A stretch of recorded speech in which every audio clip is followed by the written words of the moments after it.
Go ahead and introduce yourself for our viewers. Hello, my name is Jim Fouts. I'm a homeless person staying at Haven for Hope, and thank goodness for this place. Yeah. Because I do have a place to stay, and Yeah. I'm not sleeping underneath of a bridge where it's cold and dangerous. For sure. How long have you been here? I've been here for 3 months. 3 months.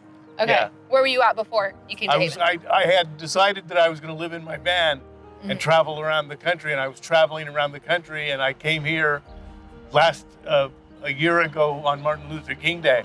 Okay. And I didn't even know that you had the largest Martin Luther King march in America. Yeah. Was here in San Antonio, and Yeah. I was not expecting that. And so I was here, and about 3 months ago, I was driving along, and I had decided it was time for me to leave and go to my next adventure.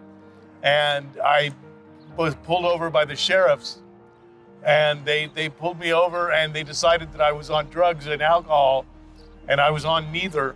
Right. And I told them that. I said, I don't do drugs and I don't drink alcohol. I quit drinking alcohol several years ago because I was on a diet and I was losing weight, and that was the thing that pushed me over 100 pounds that I lost. And so the sheriffs refused to listen, and they lost my license. And they arrested me, and they had the paramedics check me, and the paramedics said, no, there's no alcohol or drugs. And so naturally, they dropped the charges. But by then, they'd impounded my van. Oh, no. And it needed work anyway, and so it cost me a lot to get it out of impound. And I finally got it out, and I've got it at a shop now, and it's going to get worked on. And so hopefully I'll be back on the road within a week. Wow. So this is just a transitionary kind of, okay. Well, but I'm glad that you're here and not sleeping, like you said, somewhere else. I mean, it was freezing temperatures last week. Yeah. Yeah. So I'm glad that you're here and not out there. And I'm glad that this is here. Because a lot of places don't have a place like this where if something bad happens to you, you don't have anywhere to fall back. And they've helped me access my health care. I didn't know what my health care options were. And they've helped me access health care. And for a while there, I was very despondent and was thinking of taking my life.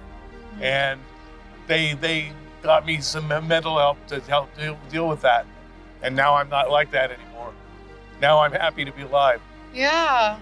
Well, we're happy you're alive. Well, thank you. I'm glad you're still here. So before you decided to go on this grand adventure, right? You said you were how many states did you get to? I got to quite a few states. You did? I got to most of the East Coast. Okay. All the way down to Florida. Wow. And I was in Florida last Christmas, and it was very cold. Okay. And it's because they had one of those rare Florida cold spells, and I looked at the map, and it said San Antonio was very warm at that time, and I just said, I'm going to San Antonio. Yeah. I'm like a bird. I go where it's warm. Okay. I get that. It's like I see people coming up with ideas of ways to heat their van, but there are a lot of people out there who live the van life. Okay. And they want to heat their van, and I'm like, why would you heat it? Just move somewhere where it's warm. It moves. But hopefully it will be moving soon, and then I will move on to Roswell, New Mexico. Oh. See if I can learn about the aliens. Okay. And what happened there. Yeah. And I've really explored some interesting things. Savannah, Georgia was an interesting place. Yeah. I've been to so many interesting places in the South that I would have never gone if I hadn't done this. And I tried to see where my father was buried, but he was interred at the ocean. He was incinerated, and then his ashes were thrown in the ocean. And so I went, and my cousin had a little vial with some of his ashes in it, because she had a box that she had gotten that contained his urn, and they had not sealed it properly, and it leaked. Oh. And so she saved those, and so I got them. And so I took him with me and took him to places. Yeah. It was cool, because we were very estranged, and so it was my opportunity to connect with my dad. I couldn't talk to him directly, but I wish I'd been there for him when he died. Yeah. You know? Yeah. But we reconnected. It was cool. That's awesome. I'm glad he got to go with you. Yeah. Yeah. He got to hang out. That's awesome. He's here in San Antonio now. Yeah. Which is San Antonio is where my half brother, his father was born. He was stationed here in the military. Yeah. Well, we are a military city. It is a very, very military friendly city, excuse me. Yeah. So what were you doing? Like, what did you do before you decided to go into your van? Like, were you working full time, or like, what was the? I owned my home, and I was driving a bus. I drove a city bus and a school bus. Okay. Very cool. In Vermont. In Vermont. So that's where you're originally from, Vermont? Vermont is where I lived for the last 15 years. I'm originally from San Diego. Okay. So where do you like it? What's like your favorite city of all the cities that you've seen? What I've seen so far? Yeah. Is it San Antonio? No, it's not. It's not. That's why I'm leaving now. Okay. San Antonio is a cool city. Yeah, it is. But it's a little bit, the sheriffs have caused me a great deal of vexation and problems. They don't listen to you when you speak to them. They treat you like what you appear to be. And at that time, I had even longer hair, and I looked really ratty, and they just assumed I was a ratty person, and they didn't even listen to me when I said I don't do drugs. Right. I mean, I offered to let them breathalyze me and everything else, and they gave me the field sobriety test, which I couldn't pass if I was sober as a judge. I swear to God. And I've had a stroke, and so my balance is real bad. And so those tests are out of the question for me to pass. I didn't know I'd had a stroke until they found me medical opportunities to people from Haven for Hope. Yeah. They were the ones who taught me how to access that stuff. Yeah. I didn't know how to do it.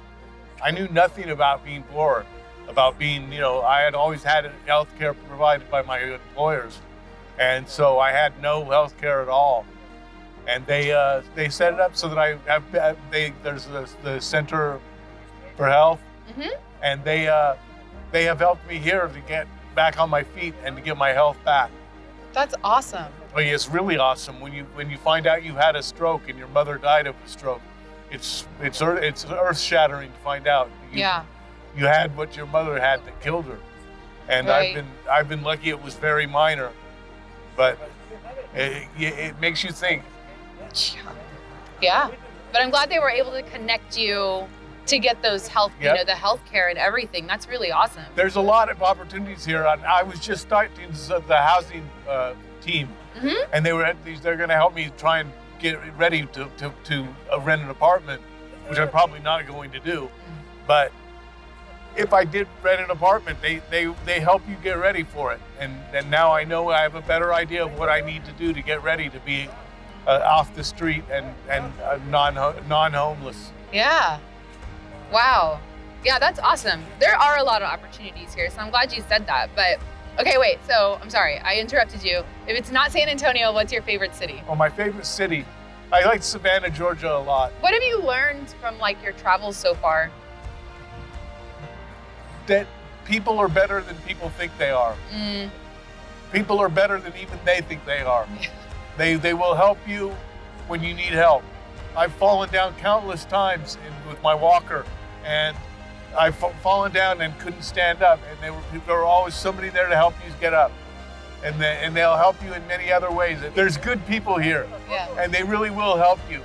They're not looking for anything from you, so feel comfortable coming here and getting some help. It's what they do, and you don't have to feel guilty or bad about it. Yeah. No, it's true. There's a lot of kinder people in this world than people think. Yeah, I agree with that. I agree. I think people don't realize that there are really good people in this world. Yeah. It gets easy when someone steals your telephone, it gets real easy to get down on everybody and say, oh man, that bastard stole my phone. Yeah. But it's like, there are thieves in the world too. But there are good people. And those sheriffs, they didn't listen to me, but you know what? They're not all like that.